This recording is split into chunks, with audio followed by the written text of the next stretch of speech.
বাংলাদেশের ছাত্রদের মধ্যে একটা বিশাল ছাত্র গোষ্ঠী ইউরোপ আমেরিকায় পড়াশোনা করতে চায়। অনেকের মনে আকাঙ্ক্ষা, দেশের থেকে বিদেশে পড়তে পারলে হয়তোবা আমার ভবিষ্যৎ অনেক উজ্জ্বল, অথবা আমি যদি কখনো বিদেশে পড়াশোনা করতে যেতে পারি, বাকি জীবনটা হয়তো সেখানেই সেটেল হয়ে যেতে পারবো। এই আশায় অনেক স্টুডেন্টরাই IELTS দিচ্ছে, অনেক স্টুডেন্টরা বিভিন্ন দেশে অ্যাপ্লাই করছে। তো কেউ সাকসেস হচ্ছেন, কেউ সাকসেস হচ্ছেন না। দেখুন, আমি যখন প্রথম ইউটিউব কন্টেন্ট মেকার হিসেবে আত্মপ্রকাশ করলাম, আমার সাবজেক্ট ছিল how to study in Europe and কী কী ফ্যাসিলিটিস আছে, কী কী ফ্যাসিলিটিস নাই, কী করে আসবেন, কী করে আসবেন না। আমি এভাবেই আমার ইউটিউব জীবনটা শুরু করেছিলাম। কিন্তু অতঃপর দেখতে পেলাম যে আমার খুব একটা ভিউ হয় না। আমার ভিউ না হওয়ার পিছনে মূল কারণ হলো আমি সমস্ত সত্য কথাগুলো বলতাম। আমি একটু এক্সাম্পল দিয়ে বলি। ধরুন, কোনো একজন কন্টেন্ট ক্রিয়েটার বলছেন আপনি ইউরোপ যেতে চান, মাত্র 20,000 টাকা হলে আপনি ভিসা পেয়ে যাবেন। এখন সবাই কিন্তু সেটার উপরে ঝাঁপিয়ে পড়ছে যে 20,000 টাকা হলে যাওয়া যায়, আচ্ছা দেখি কন্টেন্টটা কেমন, কি কি বলতে চাচ্ছে। সেখানটায় গিয়ে হয়তো অনেকেই যারা স্মার্ট ছেলে পেলে তারা বুঝে গেছে যে এটা জাস্ট বাতকিবাত, আর যারা আনস্মার্ট তারা সেটাকে ফলো করছে, কিন্তু তার ভিউ হয়ে যাচ্ছে। কিন্তু এই কন্টেন্ট ক্রিয়েটাররা ইউরোপ সম্পর্কে বা আমেরিকা সম্পর্কে বা কানাডা, অস্ট্রেলিয়ার সম্পর্কে, স্টুডেন্টদের সম্পর্কে একটা বিরাট ভুল ধারণা সবসময় দিয়ে আসছিল। এবং এদের প্রচণ্ড ভিউ আছে। এরা বাংলাদেশেই বসে আছে, বিভিন্ন রকম ওয়েবসাইটে গিয়ে কিছু নিউজ দেখে, তারপরে তারা একটা কন্টেন্ট তৈরি করে এবং প্রচুর ভিউ পায়, প্রচুর পয়সা পায়, প্রচুর পপুলারিটি হয়। তখন আমি দেখলাম যে না, আমার দ্বারা হবে না, কারণ আমি তো সবসময় সত্য কথা বলি। সত্য কথা বলার পিছনে হয়তো বা কিছু সংখ্যক মানুষ আমাকে পছন্দ করে, কিন্তু ম্যাক্সিমাম মানুষই আমার এই সমস্ত কন্টেন্ট দেখতে চায় না। তারা ভাবে দূর, এই বেটা কিচ্ছুই জানে না। তারপর আমি ধীরে ধীরে ছেড়ে দিলাম এই বিদেশের স্টুডেন্টদের লাইফ নিয়ে, স্টুডেন্ট কীভাবে আসবে, কীভাবে পড়াশোনা করবে, কী কী সুবিধা, কী কী অসুবিধা, এই সাবজেক্টগুলো অফ করে দিয়ে আমি সিনেমার মানুষ। আমাকে একজন বুদ্ধি দিল, এইভাবে তুমি ইউটিউবে শাইন করতে পারবে না, তুমি সিনেমার মানুষ, সিনেমায় আসো। এই তারপরে সিনেমা নিয়ে আলোচনা করি, শাকিব খানকে আলোচনা করি, চলছে আমার কন্টেন্ট, এখন ভালোই যাচ্ছে। আমি অলরেডি ছেড়ে দিয়েছি এই স্টুডেন্ট হিসাবে কথাবার্তা বলার, কীভাবে আপনি আসবেন, স্টুডেন্টদের কীভাবে হেল্প করা যায়। কিন্তু ইদানিং বেশ কিছু স্টুডেন্ট আমাকে, যারা আবার সেই প্রথম দিককার ভিউয়ার ছিল, তারা আমাকে SMS দিচ্ছে, আমাকে হোয়াটসঅ্যাপে নক দিচ্ছে, বলছে আপনি কিছু একটা বলুন। এখন তো আমরা ইন্টারমিডিয়েট পাস করেছি, এখন গ্রাজুয়েশন করতে চাই, IELTS দিয়েছি, কি কোথায় যাব, কি করে যাব, একটু কিছু বলুন। অনেকদিন বলার পর আজকে ভাবলাম যে ঠিক আছে, সিনেমার পাশাপাশি এই কথাটা আমি সেই সমস্ত ভাইদের জন্য বলছি বা স্টুডেন্টদের জন্য বলছি যারা খুব আগ্রহী ইউরোপ আমেরিকায় পড়াশোনা করতে আসার জন্য। বন্ধুরা, যারা বিদেশে পড়াশোনা করতে আসতে চান, আমি তাদের উদ্দেশ্যে এই কন্টেন্টটা বানাচ্ছি। যারা ইন্টারেস্টেড না তারা স্কিপ করতে পারেন, যারা ইন্টারেস্টেড তারা দেখতে পারেন। দেখুন, আমি আমেরিকা সম্পর্কে কোনো কথা বলবো না। আমেরিকা, কানাডা, অস্ট্রেলিয়া সম্পর্কে আমার খুব একটা ধারণা নেই। আমি ইউরোপ সম্পর্কে আপনাদেরকে কিছু ধারণা দিচ্ছি। স্টুডেন্ট হিসেবে আসার জন্য ইউরোপ একটা ভালো স্থান আমি মনে করি। এখানে পড়াশোনা করতে পারলে, আপনি যদি কখনো পড়াশোনা শেষ করে আপনার পয়েন্টসগুলো ক্লিয়ার করে আপনি এখানে থেকে যেতে চান চাকরি বাকরি নিয়ে, সেটা হয়তো বা পারবেন। আমেরিকাও সেই সুবিধা আছে, কানাডাতেও আছে, অস্ট্রেলিয়াতেও আছে, বাট আমি সেই সম্পর্কে খুব একটা জানি না। যেহেতু আমি থাকি ইউরোপে, আমি ইউরোপ সম্পর্কে আজকে কথা বলবো। ইউরোপ বলতে আমরা স্বভাবতই প্রথম দিকে ধরতাম ইংল্যান্ড। তো ইংল্যান্ডের অবস্থা এখন ভালো না। ইংল্যান্ডে এখন স্টুডেন্ট হিসেবে গিয়ে কেউ কোনো কিছু করতে পারছে না। আমি ইংল্যান্ডটাকে পাশে রেখে দিলাম। এছাড়া আছে এই মধ্য ইউরোপের মধ্যে Sweden, Denmark, Finland, Norway, Germany, Austria and then Belgium, বিভিন্ন রকম দেশ আছে। এখানে অনেক স্টুডেন্টরা আসছেন, প্রায় প্রতিটি দেশে প্রচুর স্টুডেন্ট পড়াশোনা করছেন। কেউ গ্র্যাজুয়েশন করছেন, কেউ মাস্টার্স করছেন, আবার কেউ কেউ PhDও করছেন। আমি এই কয়টা দেশ সম্পর্কে যতটুকু জানি সেগুলো নিয়ে একটু কথা বলি। যারা এখন এই গ্র্যাজুয়েশন করার জন্য খুব উদ্গ্রীব হয়ে আছেন, বিভিন্ন জায়গায় ঘোরাফেরা করছেন, কোথায় যাবেন ডিসিশন নিতে পারছেন না, কোথায় গেলে ভালো হবে সেই ডিসিশনও নিতে পারছেন না, তাদের জন্যই অ্যাকচুয়ালি এই ব্লগটা করা। দেখুন, ইউরোপে এখন মোটামুটি যে সুবিধাটা ছিল কিছুদিন আগ পর্যন্ত, 2-3 বছর আগে পর্যন্ত, সেটা কিন্তু বন্ধ হয়ে যাচ্ছে দিন দিন। মানে সত্যি কথা বলতে গিয়ে আজকে যে দিনটা যাচ্ছে সেটাই ভালো দিন যাচ্ছে, আগামীকালকের দিনটাই হয়তো আবার খারাপ হয়ে আসবে। কোনো ভালো দিনের লক্ষণ আমরা ইউরোপে দেখছি না, বিশেষ করে স্টুডেন্টদের ব্যাপারে। একটা সময় ছিল এই সুইডেনে কোনো টিউশন ফি লাগতো না, সেটা ইম্পোজ হয়ে গেছে, আপনারা জানেন। এখনও আমাদের পাশের দেশ নরওয়েতে টিউশন ফি লাগে না, ফিনল্যান্ডে হয়তো বা লাগে। কিন্তু আমরা যদি টার্গেট করি যে আমরা সমস্ত বিগ মানে একটু পপুলার দেশগুলোতে যাবো, যারা একটু ফিনান্সিয়ালি বেশি রিচ, তাহলে বোধহয় আমরা ভুল করছি। আমরা যদি পড়াশোনা করতে চাই তাহলে পড়াশোনা করার জন্য এই ফিনান্সিয়ালি রিচ কান্ট্রিগুলোর বাইরেও ইউরোপিয়ান ইউনিয়নের মধ্যে বেশ কিছু দেশ আছে যেগুলো এত রিচ কান্ট্রি নয়, বাট পড়াশোনার ব্যাপারে এরা বেশ এগিয়ে আছে। আমি যদি প্রথমেই বলি, আপনি আসতে পারেন হাঙ্গেরিতে।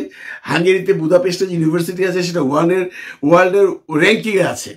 আপনি আসতে পারেন এস্তোনিয়াতে, আপনি আসতে পারেন লাটভিয়াতে, আপনি আসতে পারেন লিথুয়ানিয়াতে, আপনি আসতে পারেন পোল্যান্ডে। পোল্যান্ডে আমি কয়েকদিন আগে গিয়েছিলাম। পোল্যান্ডে ওয়ার্সো বাদ দিয়ে, ওয়ার্সো হলো ক্যাপিটাল, ওয়ার্সো বাদে গাদাইন্স্ক নামে একটি জায়গা আছে, তাদের সেকেন্ড বিগেস্ট সিটি। গাদাইন্স্কে বড় বড় ইউনিভার্সিটি আছে, তার পাশে গাদানিয়াতে অনেক বড় বড় ইউনিভার্সিটি আছে, অনেক বাংলাদেশি স্টুডেন্টরা সেখানে পড়াশোনা করছে। অনেকেই ভাবতে পারেন আমি পোল্যান্ড যাব, এস্তোনিয়া যাব, লাটভিয়া যাব, লিথুয়ানিয়া যাব, ওখান থেকে পাশ করলে আমার কি হবে। এটা আপনাদের একটা ভুল ধারণা। দেখুন, একটা সময় ছিল স্বাধীনতার পর আমরা বা তার আগেও দেখেছি বুলগেরিয়া থেকে মানুষ MBBS করতো, রাশিয়া থেকে করতো। তারা কি ভালো নেই? তার পরবর্তী সময়ে যখন দেশ স্বাধীন হয়ে গেল, সবাই ইংল্যান্ড আমেরিকাতে যাওয়ার জন্য পাগল হয়ে গেল। সেখানে গেল, ভাবলো যে ওখান থেকে যদি আমি একটা সার্টিফিকেট নিই তাহলে হোল ওয়ার্ল্ডেই বোধহয় খুব একটা ভালো জব পাবো। এই ধারণাটা ভুল। আপনাদের জ্ঞাতার্থে জানিয়ে রাখি, এই যে দেশগুলোর কথা আমি বললাম, পোল্যান্ড, এস্তোনিয়া, লাটভিয়া, লিথুয়ানিয়া, এই সমস্ত দেশে কিন্তু সুইডেন থেকে সুইডিশ স্টুডেন্টরাও পড়াশোনা করতে যায়। জি, আমি একদম দায়িত্ব নিয়ে বলছি, অনেক স্টুডেন্টরা ওখানে ডাক্তারি পড়তে যায়, ইঞ্জিনিয়ারিং পড়তে যায়, এমনকি আপনার বিজনেস অ্যাডমিনিস্ট্রেশন পড়তে যায়। যারা অরিজিনাল সুইডিশ, সাদা চাপড়ার সুইডিশ, এদেশের জন্ম, সুইডিশ ভাষা জানে, তারাও কিন্তু যায়। ওখানে গেলে একটা লাভ, ওই ইউনিভার্সিটিগুলো অ্যাকচুয়ালি ওয়ার্ল্ড র্যাঙ্কিংয়ে আছে। ওখান থেকে যদি আপনি পাশ করেন, সেটা যে কোনো সাবজেক্টের উপরে যদি আপনার ডিগ্রি নেন, আপনার এই ডিগ্রিটা বাংলাদেশে কতটুকু মূল্যবান হবে আমি জানি না, তবে ইউরোপের সব জায়গায় এর প্রচুর মূল্য আছে এবং এখানে কোনো ডিসক্রিমিনেশন নাই। কেউ বলবে না, না তুমি তো স্টকহোম ইউনিভার্সিটি থেকে পাশ করোনি, তুমি তো পাশ করেছো রিগা ইউনিভার্সিটি থেকে, বা তুমি তো পাশ করেছো গাদানিয়া ইউনিভার্সিটি থেকে। নো, ইউনিভার্সিটি র্যাঙ্কিংগুলো এই ইউরোপে এমনভাবে করা আছে যে কোনো ইউনিভার্সিটি যেগুলো র্যাঙ্কিং আছে, ওখান থেকে যদি আপনি কোনো সার্টিফিকেট নিন, তাহলে আপনি ইউরোপের যে কোনো দেশে সেটেল হতে পারবেন। যে কোনো দেশে আপনার ওই সার্টিফিকেটের মূল্য যে কোনো দেশের চেয়ে সমান। তার মানে আপনি যদি এখান থেকে সুইডেন থেকে MBBS করেন, তার যে ভ্যালু, আপনি যদি নরওয়ে থেকে করেন তারও সেম ভ্যালু, আপনি যদি পোল্যান্ড থেকে করেন সেম ভ্যালু, আপনি যদি রিগা থেকে করেন সেখানেও সেম ভ্যালু। হয়তো বা বাংলাদেশে যদি আপনি ব্যাক করেন তাহলে এই সার্টিফিকেটটার এতটুকু ভ্যালু পাবেন না, বলবে না, কারণ বাংলাদেশে তো নর্মালি ইংল্যান্ড আমেরিকা ছাড়া কোথাকার সার্টিফিকেট খুব একটা ভ্যালু ওনারা দিতে চায় না। কিন্তু মুদ্রা কথা হচ্ছে যে স্টুডেন্টরা এখানে আসতে চান, আমি দায়িত্ব নিয়ে বলছি, যারা আসতে চান তারা কেউই, তার শতকরা 90-95% স্টুডেন্টরা চান বা তাদের মনে ইচ্ছা তারা ইন ফিউচার ইউরোপে সেটেল হয়ে যাবেন, দেশে ব্যাক করবেন না। অনেকেই যায়, অনেকেই দেশে চলে যায়, সেটার সংখ্যা অত্যন্ত কম। যে পড়াশোনা করতে ইউরোপ আমেরিকা থেকে এসে পড়াশোনা করে দেশে ব্যাক করেছে, তার পার্সেন্টেজ যদি আপনি ধরেন খুব বেশি হলে 5-7%। বাকিরা সবাই চায় আমরা এখানে এসছি, এখানে পড়াশোনা করছি, আমরা এখানেই থেকে যাব। এই যদি আপনার চিন্তা ভাবনা হয়ে থাকে যে আপনি ইউরোপে সেটেল হতে চান বা ইউরোপ থেকে পরবর্তীতে আমেরিকা, কানাডা, অস্ট্রেলিয়াতে সেটেল হতে চান, তাহলে আপনি প্রথম ইউরোপের যে দেশটাতে আপনি সুযোগ পাবেন, যে দেশটাতে আপনি পড়তে যেতে পারবেন, যে দেশটাতে আপনার পড়ার টিউশন ফি দেওয়ার ক্ষমতা আছে, সেই দেশে চলে যান। সেটা হতে পারে লিথুয়ানিয়া, সেটা হতে পারে পোল্যান্ড, সেটা হতে পারে হাঙ্গেরি, সেটা হতে পারে লাটভিয়া, সেটা হতে পারে লিথুয়ানিয়া, যে কোনো দেশ। ওই সমস্ত দেশে এখনও স্টুডেন্টদের জন্য টিউশন ফি কম আছে এবং ওই সমস্ত দেশের লিভিং অফ স্ট্যান্ডার্ড একটু লো হওয়াতে ওখানে খরচটা অনেক কম।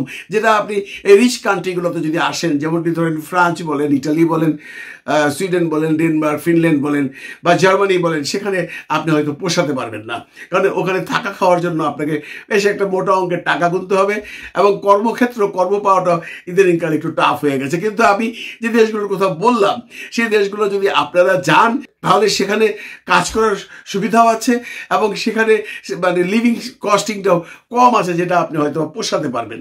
অনেকেই ভাবতে পারেন যে এত কথা বললেন, তাহলে কোথায় যাব, কি করে যাব, এগুলোর ব্যাপারে আমি একটু বলতে চাই। অনেক স্টুডেন্টরা আমি শুনেছি ওনারা বিভিন্ন রকম এজেন্টের মাধ্যমে আসে, কিন্তু আমি ম্যাক্সিমাম স্টুডেন্টকে দেখেছি যারা একটু কম্পিউটার ঘাঁটতে জানে, নাড়াচাড়া করতে জানে, একটু এডুকেটেড বলতে স্কুলের বা কলেজের পড়াশোনার কথা বলছি না, বাইরের এক্সপিরিয়েন্স আছে, তারা কিন্তু নিজেরাই বিভিন্ন ইউনিভার্সিটিতে অ্যাপ্লাই করে করে নিজেদের ব্যবস্থা নিজেরা করে চলে আসছেন। গত সপ্তাহে আমাকে একটি পরিবার এসছে, ওয়াইফ হলো স্টুডেন্ট, হাজব্যান্ড আমার একটি বাচ্চা নিয়ে। জিজ্ঞেস করলাম কি করে আসলে, কোন এজেন্টের মাধ্যমে? বললো আমরা নিজেরাই করেছি। এটা কোনো ব্যাপার না, আপনি জাস্ট কম্পিউটারে যাবেন, যে ওই দেশটির নাম দিবেন, ওখানে গিয়ে স্টুডেন্টদের ফ্যাসিলিটিসগুলো দেখবেন, ওখানে ইউনিভার্সিটির নামগুলো দেওয়া আছে, সেই সমস্ত ইউনিভার্সিটিতে আপনি অ্যাপ্লাই করবেন। আপনি অ্যাপ্লাই করার পর আপনাকে কিছু কারিকুলাম চাবে, তারা আপনার এডুকেশনাল সার্টিফিকেট চাবে, আপনার IELTS আছে কিনা জানতে চাইবে, অ্যান্ড দেন যদি অ্যাডমিশন দেওয়া হয় তারপরে আপনার ভিসার প্রশ্ন আসবে। তখন আসবে আপনার ফিনান্সিয়াল ব্যাকআপটা। এক এক দেশে এক এক রকম ফিনান্সিয়াল ব্যাকআপ দেখাতে হয়। আপনারা যারা এই মুহূর্তে যারা ভাবছেন বিদেশে আসতে চান পড়াশোনা করার জন্য, জাস্ট ইন্টারমিডিয়েট পাস করেছেন, এখন আপনি গ্র্যাজুয়েশন করবেন ইউরোপের কোনো কান্ট্রিতে এসে, তাদেরকে আমি বিনীতভাবে বলছি আপনারা কোনো রিচ কান্ট্রিতে অ্যাপ্লাই করবেন না। আপনারা অতি শীঘ্রই অ্যাপ্লাই করুন ওই সমস্ত দেশে, যে সমস্ত দেশে স্টুডেন্ট হিসাবে যাওয়ার ব্যাপারে বাধা অনেক কম এবং ফিনান্সিয়ালি আপনি সেটা অ্যাফোর্ড করতে পারবেন। যেমনটি ধরুন পোল্যান্ড, যেমনটি ধরুন হাঙ্গেরি, যেমনটি ধরুন লিথুয়ানিয়া, যেমনটি ধরুন লাটভিয়া, যেমনটি ধরুন এস্তোনিয়া। এই সমস্ত দেশে এখনো স্টুডেন্ট আসছে এবং এই যে ধারাটা শুরু হয়েছে আসার, এটা এখন সংখ্যায় কম আছে, কিন্তু একটা সময় দেখবেন ওখানে একটা ভিড় লেগে গেছে, তখন হয়তো আপনি সেখানে চান্স পাবেন না। সুতরাং সময় নষ্ট না করে এই সমস্ত দেশে অ্যাপ্লাই করুন, চলে আসুন, এখানে পড়াশোনা করুন, পয়েন্টস ক্লিয়ার করুন। যেহেতু আপনি ইউরোপিয়ান ইউনিয়নের দেশে আসছেন, প্রয়োজনে সামারে এসে রিচ কান্ট্রিগুলোতে কাজ করেন, সেটা জার্মানি হতে পারে, ফ্রান্স হতে পারে, সুইডেন, ডেনমার্ক, ফিনল্যান্ড হতে পারে, যে কোনো দেশ হতে পারে, কারণ আপনার জন্য 26টি দেশ উন্মুক্ত আছে। আপনি স্টুডেন্ট হিসেবে ওখানে পড়াশোনা করুন, প্রয়োজনে সামারে এইসব দেশে এসে কাজ করুন। ওখানে যদি কাজের ক্ষেত্র না থাকে, এইসব জায়গায় কাজের ক্ষেত্র আপনি পেয়ে যাবেন এবং কোনো রকম আপনি আপনার পয়েন্টসগুলো ক্লিয়ার করে এডুকেশনটা শেষ করে আপনি ইচ্ছা করলে পরবর্তী সময়ে এই 26টা দেশের যে কোনো একটা দেশে চাকরির জন্য অ্যাপ্লাই করতে পারবেন এবং সেখানে আপনার ফ্যাসিলিটিস আমরা বাংলাদেশ থেকে অ্যাপ্লাই করলে যেটা হবে তার চেয়ে অনেক বেশি হবে। আমি আশা করব ভিডিওটা আপনাদের উপকারে লেগেছে। আমি বারবারই বলতে চাচ্ছি যে অহেতুক রিচ কান্ট্রিগুলোর পিছনে ঘুরবেন না। একটু ফিনান্সিয়ালি খারাপ আছে, খারাপ বলতে বাংলাদেশের তুলনায় করবেন না, খারাপ বলতে ইউরোপের তুলনায় একটু খারাপ আছে, ফিনান্সিয়াল অবস্থা তাদের একটু খারাপ। সেই সমস্ত দেশে যদি আপনি যান, পড়াশোনাটাও হবে, অ্যাফোর্ডও করতে পারবেন, সেই খরচপাতি করার মতো ক্ষমতা যেটা আপনার আছে সেটা দিয়ে হয়ে যাবে, বাকিটা আপনি কাজ করে কভার করতে পারবেন। ভালো থাকবেন সবাই, ভালো রাখবেন সবাইকে। খোদা হাফেজ।